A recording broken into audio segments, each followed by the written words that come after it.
আসসালামু আলাইকুম রহমতুল্লাহি ওয়া বারাকাতুহু। বন্ধুরা কেমন আছেন? আশা করি ইনশাআল্লাহ ভালো আছেন। দেখেন, কোটা আন্দোলন নিয়ে শুধু সাংবাদিকে বলে না, আমাদের প্রধানমন্ত্রীও বলে রাজাকার। আসলে প্রধানমন্ত্রী চাচ্ছেটা কি? আপনি কি চাচ্ছেন দেশে এই রাজাকার, মুক্তিযোদ্ধা এগুলা নিয়ে বিরোধ থাকার জন্য? আপনি বলতেছেন মানে যুদ্ধের পরে সব কিছু বলছে যে হিন্দু ধর্ম, বৌদ্ধ ধর্ম কোনো ভেদাভেদ নাই। তো আজকে কোটা আন্দোলন নিয়ে আপনারা যেইগুলা ভাষা ব্যবহার করতেছেন, এতে কি যারা কোটা আন্দোলন করে বা আমরা যারা সমর্থন করি তারা কি রাজাকার বা রাজাকারের সন্তান? এটা তো আপনারা পুরো দেশকেই বিভাজন সৃষ্টি করতেছেন।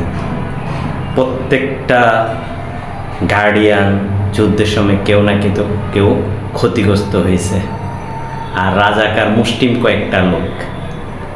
এই নিয়ে আপনি যেভাবে বলতেছেন, তো বিশ্ববিদ্যালয় বা কলেজের ছাত্র সব রাজাকারের সন্তান, তাই না? তাহলে এগুলো কথা আপনাদের সর্বোচ্চ পর্যায় থেকে এরকম কথা বলা উচিত না। ছাত্রদেরকে খেপিয়ে দিচ্ছেন, পরে বলবেন যে ছাত্ররা ভালো না, ছাত্ররাও রাজাকার। তো যাই হোক, আমার প্রশ্ন হলো 53 বছর পরে এই রাজাকার, মুক্তিযুদ্ধ এগুলো না বলে দেশ কিভাবে আগাবে? আপনারা দেশের যে পরিস্থিতি করে ফেলেছেন, সেই পরিস্থিতিটা আগে রোধ করেন, দেশকে আগে বাঁচান। আর এই যুদ্ধ অপরাধী আর বলে এই ভালো সাজার দরকার নাই। আপনি যেরকম দেশের জন্য মায়া লাগে, আমাদেরও দেশের জন্য মায়া লাগে। এই জন্যই আমরা মাঝে মধ্যে কথাগুলো বলি যে আগে দেশ বাঁচান, দেশ কিভাবে পরিচালনা করবে, সাধারণ মানুষ কিভাবে থাকবে। আপনি আপনার জায়গায় আছেন বিধায় আপনি করতে পারতেছেন, আমরা ওই জায়গায় নাই, আমরা করতে পারতেছি না। তাহলে আপনি পরিচালনা করলে সাধারণ জনগণের সাথে বুঝে শুনে করেন, আর উচ্ছৃঙ্খল কথাবার্তা না বলাটাই বেটার। প্রশাসনের লোকও দেখি অনেক ধরনের কথাবার্তা বলে। আমার প্রশ্ন একটাই, সেটা হলো রাজাকার এগুলা বলে বিভাজন সৃষ্টি না করে আমি মনে করি সবাই কিভাবে দেশ আগাবে এবং কোটা আন্দোলন নিয়ে একটা সমঝোতায় এসে এটা সমাধান করাটাই শ্রেয়। ধন্যবাদ। একজন মুক্তিযোদ্ধার সন্তান, একজন রাজাকারের সন্তান। আমি অবশ্যই মুক্তিযোদ্ধার সন্তানকে চাকরি। অবশ্যই মুক্তিযোদ্ধাদের নাতিপুতিরাও পাবে না, তাহলে কি রাজাকারের নাতিপুতিরা পাবে? সেটা আমার প্রশ্ন, দেশবাসীর কাছে প্রশ্ন, যে রাজাকারের নাতিপুতিরা সবকিছু পাবে, মুক্তিযোদ্ধারা পাবে না। এটা আমাদের জন্য বিব্রতকর পরিস্থিতি না, এটা দেশের জন্য বিব্রতকর পরিস্থিতি। বলা হয়েছে যে, আমি একটা সাংবাদিকের একটা ছোট্ট ক্লিপ বলি, যে আমি দেখলাম যে সাংবাদিক সাহেব বলতেছে যে প্রিলি রিটেন ভাইবা, তার আগে কোনো কোটা অ্যাপ্লাই করা হয় না। ঠিক আছে, এ পর্যন্ত ঠিক আছে। এরপরে গিয়ে 4000 সিরিয়াল থেকে সে অ্যাডমিন ক্যাডার হচ্ছে, 4000 সিরিয়াল থেকে সে ফরেন ক্যাডার হচ্ছে, এদিকে 1500তম হয়ে পাচ্ছে না তাদের এক্সপেক্টেড। এই পর্যন্ত তার প্রশ্নকে আমি কিছু বলবো না।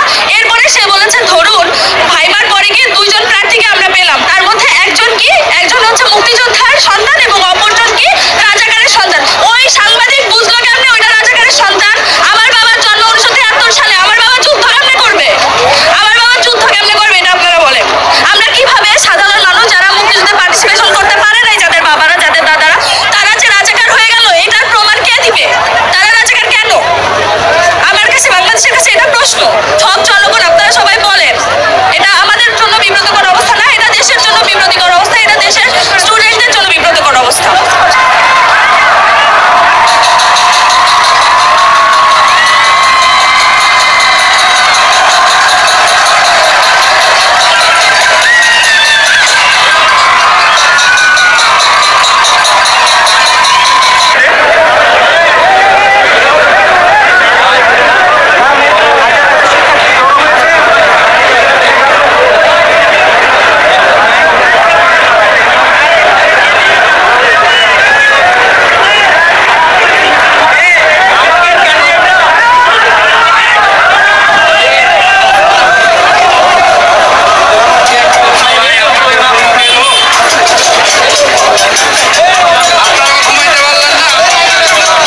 এসেছি আসলে যে একটা যৌক্তিক সংস্কারের জন্য আমরা এতদিন আন্দোলন করছি।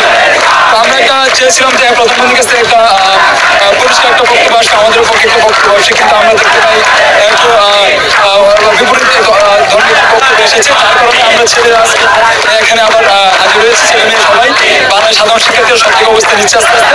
তো সেই কারণে আজকে আসলে আর কি এখানে আসি। যদি না মানে কিছু করার নাই, আর রাজপথে আন্দোলন করতেই থাকবে, তবে কোনো ধ্বংসাত্মক কাজ করতে পারবে না। যতক্ষণ তারা শান্তিপূর্ণভাবে করে যাচ্ছে কেউ কিছু বলছে না, কিন্তু এর বাইরে যখন কিছু করবে, পুলিশটাকে হাত দেওয়া বা পুলিশের গাড়ি ভাঙা বা এবার আক্রমণ এগুলি যদি করতে যায়, তাহলে তখন তো আইন তার আপন গতিতে চলবে। এখানে আমাদের কোনো কিছু করার নেই। Subscribe with share and like. Press the bell icon. Thank you.